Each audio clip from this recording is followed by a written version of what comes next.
Blast from the Grassroots, connecting people and sharing ideas.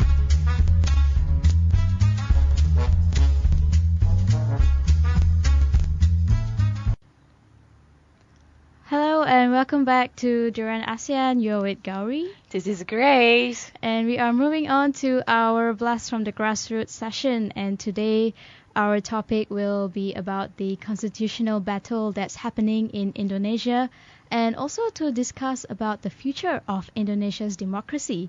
And of course, with us we have Dr. Philips Vermonte, who's joining us all the way from Indonesia via Skype, and he is a researcher at the Center for Strategic and International Studies, CSIS in Jakarta. So let's say hello to him. Hi. Hi. Hi. How are you? I'm good. Thank you for joining us this morning. Okay. So to give us a little bit of background on what has happened in Indonesia post-elections, how are things now there? Right. I think we feel like we are in a roller coaster, you know. Uh-huh. In April, Right. April 9th, we had a parliamentary election where the opposition party at the time, PDIP, led by the daughter of Sukarno, Megawati Sukarno Putri, won the parliamentary election. And then the party nominated, as you know, the governor of Jakarta, Joko Widodo, Jokowi, as a presidential candidate. And we all knew that then Jokowi won the presidential election. Yeah. His election was very important, in my opinion, because he, if we compare with the other candidate, Jokowi is not part of the old authoritarian regime of the New Order government that ruled the country for 32 years. And then Jokowi is a young president. He is 50 years old, and then that is in line with the population in Indonesia right now. 60% of the Indonesian population are below 40 years old. So it felt good that we have a very young president, and then we have a very young population. And number three, why the election of Jokowi is important, in my opinion, is that he is a relatively clean public official. So far, he has done a very good job. He was the mayor of a small city in the central Java province, in Solo, and then he was elected twice there. Meaning that the people in Solo loved him very much. And then because of his clean record, and he brought prosperity, and people loved what he was doing in the city. And then after Solo, he went on to Jakarta to run as the gubernatorial candidate. And he also won the election. And then people seem to like him in Jakarta as well. But then after the election of Jokowi, in election, in democracy, we need a good winner, but we also need a good loser, right? Right. What happened was that his political competitor, former Army General Prabowo Subianto, seemed not to accept the fact that he was defeated by this young person with, kind of out of the usual suspect of leaders in Indonesia. That he's not part of the oligarchy, he's not part of the old political establishment, while Prabowo is part of the country's elite. He has a family background. Who his father was a prominent person in the Indonesian history. His grandfather as well, and he himself was once one of the prominent general in Indonesia. So Prabowo and it seems to me Prabowo and his supporters did not feel comfortable with the election of Jokowi. And they challenged the results of the election. They brought it up to the Indonesian Constitutional Court, questioning the legitimacy of the election and then questioning the legitimacy of the outcome. But the Constitutional Court decided that the election of Jokowi, the election processes, had been clean, and the election of Jokowi is legitimate. Then the battle between the supporter of Jokowi in the parliament continued. That the Prabowo-led coalition used some instrument, legal instrument, constitutional instrument, to change the rule of the game in the Indonesian parliament, and probably will continue on after Jokowi is sworn in on October 20th. What they did was for the first time, right one day before July 9th election, July 9th presidential election, on 8th of July, the Prabowo coalition in the parliament was successful in passing the law that is a law, we call it MD3 law, right, that regulated the relationship between the parliament and the lower house and the upper house, and then the way they conduct political processes, decision-making processes inside the parliament. So they changed the rule of the game there. And in the old law, the winner of the parliamentary election kind of automatically become the leader of the parliament, and that should be someone from PDIP's right. PDIP party. But then they changed the law, turn it into something. They use the democracy argument that it should be decided by voting, because they know that altogether their seats in the parliament outnumbers the seats controlled by Jokowi led coalition. And that's what we see in the past 3 weeks, that they successfully got the chairmanships in the parliament. All the chair, the chairman of the DPR, the Indonesian parliament, and the deputies are all coming from his Prabowo's led coalition. Oh, okay. And then after that, in the upper house as well, the MPR, they did the same thing. Now it is controlled by people from Prabowo's led coalition.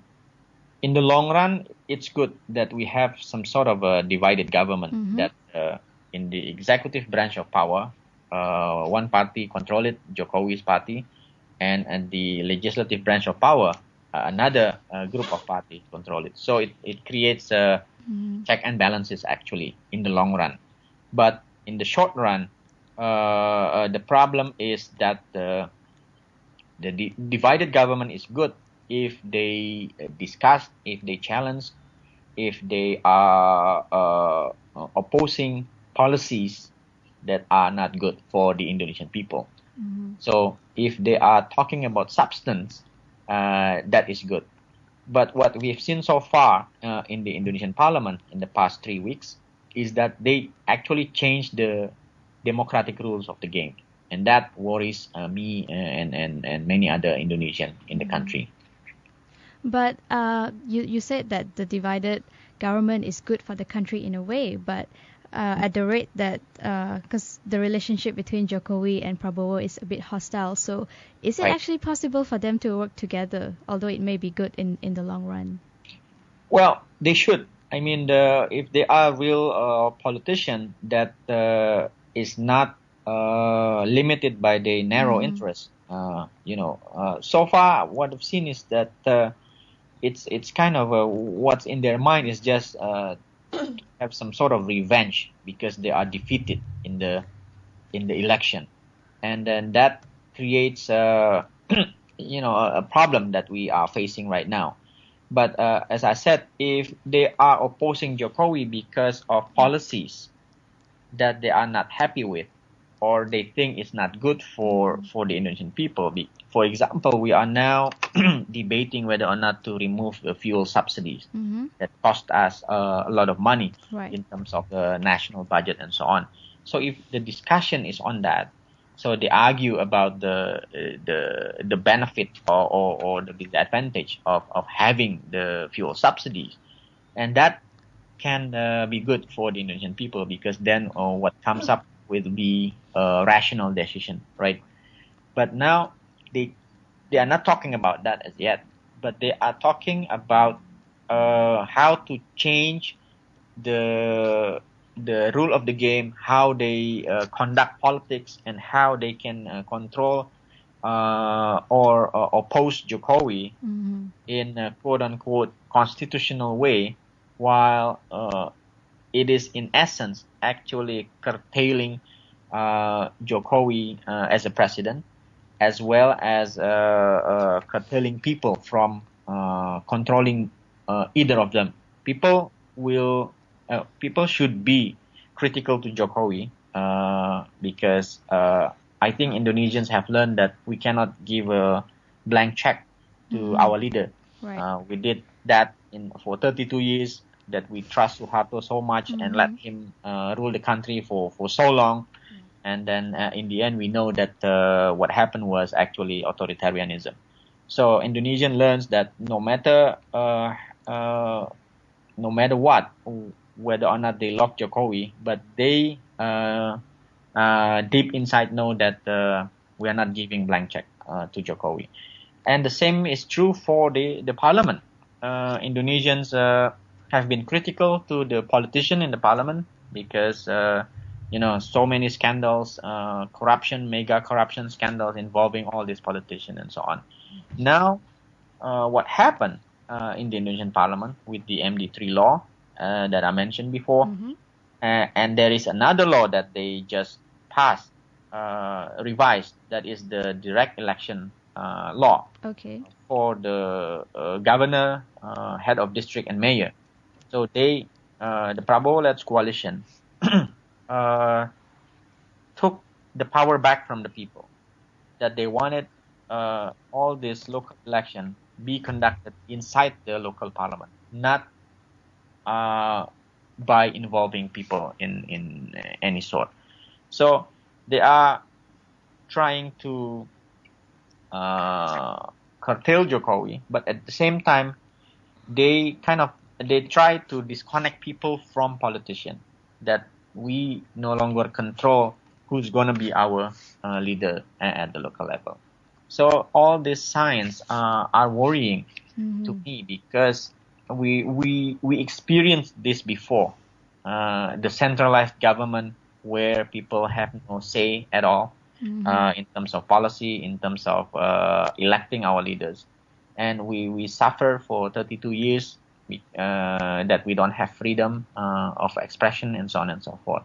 So the signs are there. Although I'm not going to be an alarmist, but because I lived under the authoritarian rule of Suharto. Right. Now I experienced the 15 years of democracy. So it kind of they're trying to bring us back to the square one. Wait, when you say they, who actually are you referring to? The Prabowo-led coalition in the parliament. Okay. And also, when it comes to the parliament, it seems that they can actually override whatever decision that Jokowi makes. Is that right? Right. That's true, because basically Jokowi and his party PDIP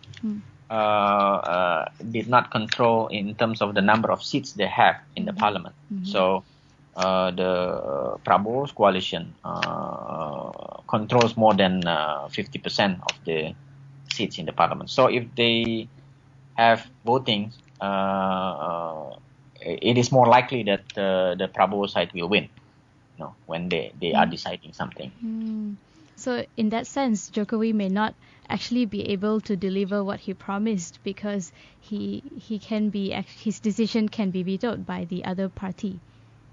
That is probably right, but it also depends on his political skills and his party's political skills to negotiate, to use instruments that they have, because actually Indonesia adopts a presidential system. That means the president actually has more power than the Indonesian parliament. That's number one. Number two, I think it also depends whether they can getting more parties in the parliament to be on their side, and that involve bargaining, that involve, like you said, building bridges with the Indonesian parliament. I think Jokowi will still be able to deliver his promises. Okay. Because as the president, he has instruments, right? Because he controls the budget. He knows development programs. Of course, these political parties also have interest in development programs, because in the end, they are all politicians, and they need to take some credits in front of their constituent, so that they, of course, they want to be re-elected. So they have to actually cooperate with Jokowi to get the access to development programs in their respective constituencies. It seems like Jokowi will actually face more immediate problem with the strength of the opposition. So, what are the other challenges or problems that he will face in the future, immediate future? Right. I think problems for Indonesia remains corruption remains the biggest problem in Indonesia, and then I think now because he has relatively no control over the Indonesian parliament. Now he has the three options. Number one, he has to form a trusted cabinet. He has to show the Indonesian people as well as his political opponents that his cabinet will be a professional one, will be a good one, and that people and the market and civil society trust. So basically, he has to put good people in his cabinet, and we have yet to see that, because so far there has been no decision on who's who in his cabinet. Probably after the October 20th, we will see that. Number two, if we look at the election on July 9th, the presidential election, and all the stories that followed, for the first time, I think in Indonesia, we saw public involvement in the presidential election. That is, people were so enthusiastic about the presidential election. Young people, they supported Jokowi in any way they can. The campaign was a very grassroots campaign, volunteer based, and so on and so forth. What was their expectation among all those young people from Jokowi when they supported? Right, I think young people wanted to look forward, not to look backward, and Jokowi seems to be more trusted on that than the other candidate, Prabowo, because the campaign platform of Prabowo, basically people could see that he kind of nostalgic about the past, where we had the political stability, all quiet and so on. But what people did not forget was that type of government came with a cost, that is freedom. So do you see any movement from all those young people, not only in terms of supporting wise, but then in terms of political movement by young people? Right. There was a very clear example of this. That is when the election, the presidential election counting was was very tight, and there was fear that either bloc, either Jokowi's camp or Prabowo's camp, rigged the election. young people came to the rescue. Mm. That they formed this online movement Yeah. where everyone can submit the picture of the form that contain the result of each of the polling station in Indonesia. Mm-hmm. That the polling station in Indonesia mounted to more than 500,000 polling stations. Oh, I see. And then actually the Indonesian Election Commission uploaded that. They had the system that the official from each of the polling station can upload that form that they fill in and signed by all the witnesses. So they put it on the website. It was done actually in the parliamentary election, but at that time these young people did not feel the urge to do what they were doing for the presidential election. So what they did was they downloaded all this form, and then they did the counting.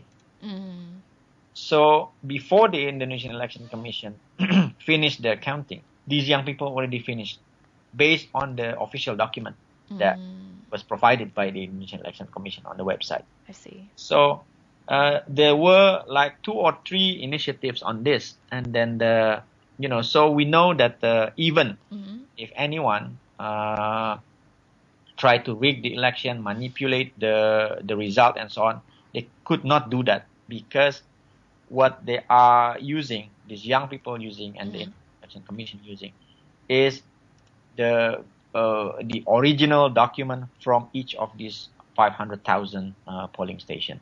So that was, I think, very inspiring, because for the first time, the Indonesian young people, we always fear about the election that is not transparent and so on. But this time they actually did something to protect the integrity of the election. So, Dr. Phillips, what is the way forward for Indonesia's democracy? Right. I think now, number one, Jokowi has to prove to the into the Indonesian people that he could carry his campaign promises, and he could govern the way he promised in the campaign, that is open government and transparent government. So that's the only way forward for him to prove that actually his government is a good government. Right. So on the other hand, for the Indonesian parliament, now they have to also prove to Indonesians that what they are doing is not based on narrow interest of their groups, that they did what they did not because they dislike Jokowi personally, or because that happened during the campaign. During the campaign, all this negative campaign, black campaign, seems to be directed all to Jokowi. So now it's also their time to prove that to the Indonesian people that after October 20th, when Jokowi is being sworn in, what they are doing in the parliament in opposing Jokowi or being very critical to Jokowi is for the interest of the Indonesian people. For the Indonesians, I think this is more important. I think Indonesians have to realize that what we have right now came with a price, because we won the rights to elect directly our leader, the presidential direct presidential election, as well as direct local election. We actually won that through some social cost, right? Students died in 1998, and then we actually we were in the economic crisis for years at that time, because the uncertainty that followed the change of the regime in 1998 and so on. So now I think we have the Indonesians, I mean, have to understand that it's now upon them, Right. Regardless all these politicians can, or what the politicians can do in the parliament, but the Indonesian society, civil society organization, the Indonesian media, the netizens, and so on and so forth, they actually have some say. And seen that the protests that surfaced after the parliament passed this law that snatched our rights to directly vote local leaders through the protest that was occurring on the internet, the Skypes, Twitters, and Twitter, and so on and so forth. And it actually brought some fruits that eventually President SBY, the current president, responded to that, and then he tried to kind of getting the credit back that he agreed that indirect local election is clearly against the promise of reform that he actually was one of the proponents back in 1998, and President SBY actually is the first person ever in Indonesia that benefited from that election in 2004 when he was elected president. Right. Thank you so much, Dr. Phillips, for sharing your views with us. Sure. And all the best to Indonesia and its future with democracy. And also, we look forward to hearing more from after 20th of October. Right. Yes. Thank you for having me.